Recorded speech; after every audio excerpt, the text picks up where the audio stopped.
isang bata, Congressman Leandro Leviste!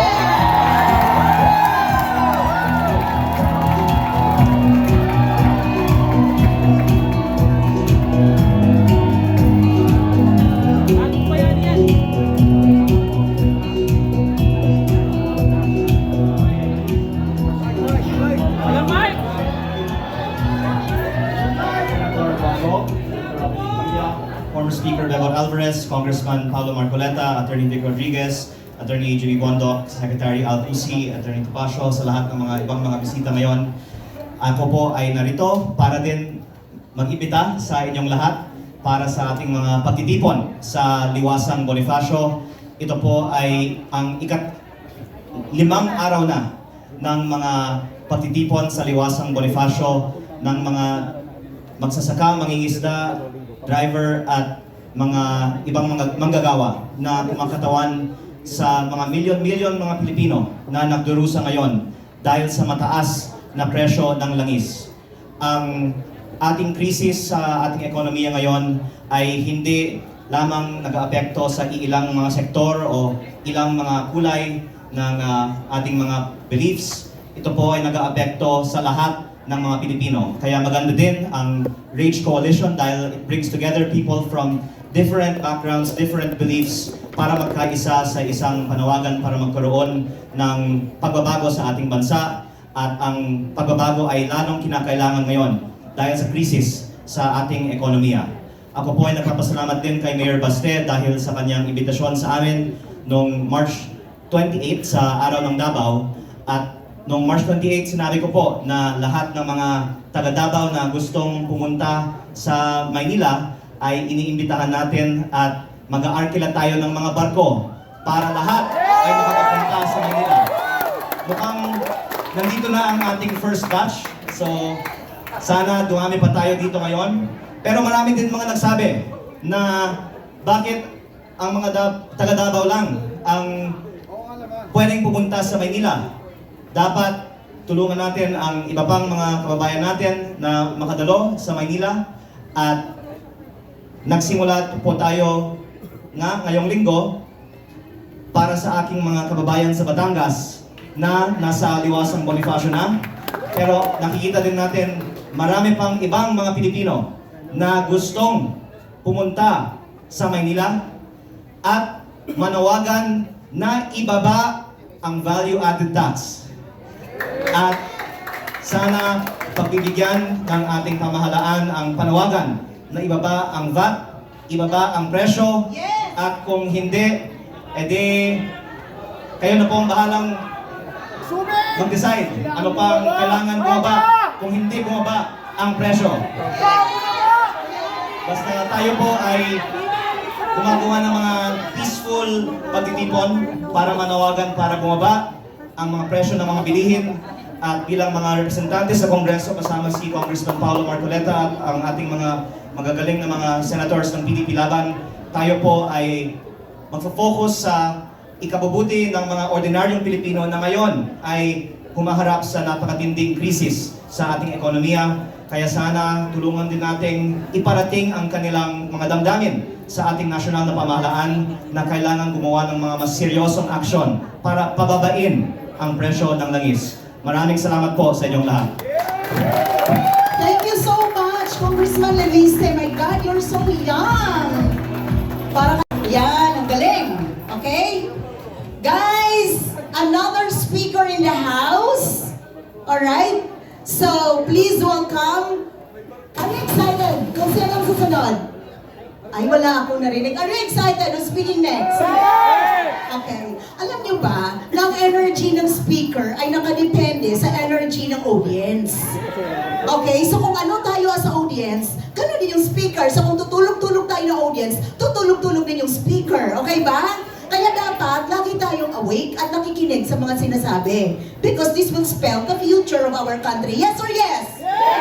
Okay, so at this point, I'll call in. And please welcome him with the Level 10 Energy, Congressman Paulo Marcoleta.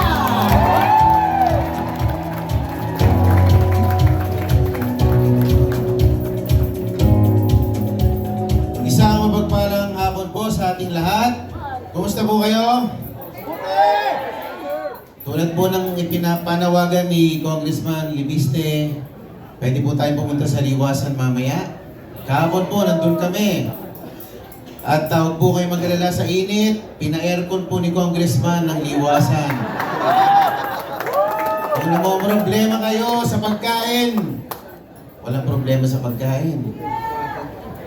Tubig, meron rin tayong tutulugan doon. Meron tayong patent si Congressman Libiste. Kailan lang doon, warm bodies.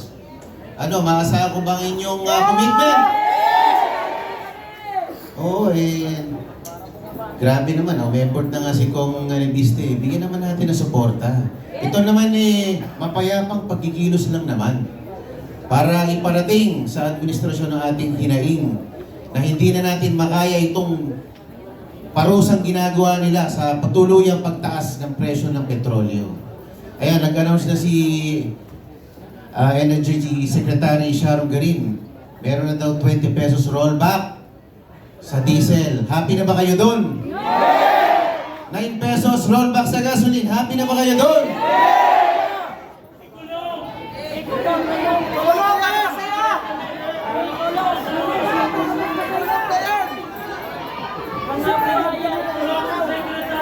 Doon nyo isigaw yan sa Liwasan. Para makarating sa Malacanang ang inyong hinaing.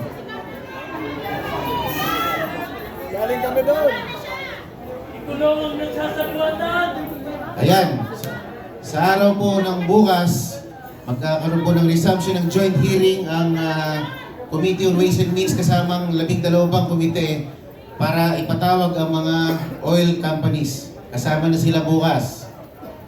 Para alamin kung meron ba talagang sabuatan, kung meron ba talagang collusion between oil companies dito sa parang coordinated price increase nila. So malalaman po natin. Ano yun? Meron! Ha? Meron! Anong meron? Sabuatan! Ano? Sabuatan! Sabuatan! Meron. Oh. Yung mga nasa Liwasan daw, pupuntahan ng bata sa bukas. Gusto nyo ba yun? Sasabihin! Ipadaman natin sa kanila ang ating galit, ang ating buot sa kanilang pinaggagawa. Anyway, isa pong karangalan po sa akin para maimbitahan dito sa napakagandang pagtitipon na pinangungunahan po ni Mayor Baste Duterte. Salamat po sa kanyang presensya at pinagbuklod-buklod niya tayo. Nung ako'y nasa Japan nung Holy Week, ako'y humarap din sa mga OFW communities doon, mga organizations. Napakarami din pala nila ng mga iba't ibang organisasyon. May Maisog Japan. Merong Attorney Topacio Forever Fans Club. Merong Attorney Dick Rodriguez Forever Fans Club. Napakarami pa lang iba-ibang grupo doon. Sabi ko, iisa lang naman po ang ating layunin. No? Nag-iisa lang tayo ng adhikain. Kailangan magkaisa tayo para ma-achieve natin ang ating minimithi. Tama po ba? Tama! At mabuti naman po at dumating po ang kapatid ni Vice President.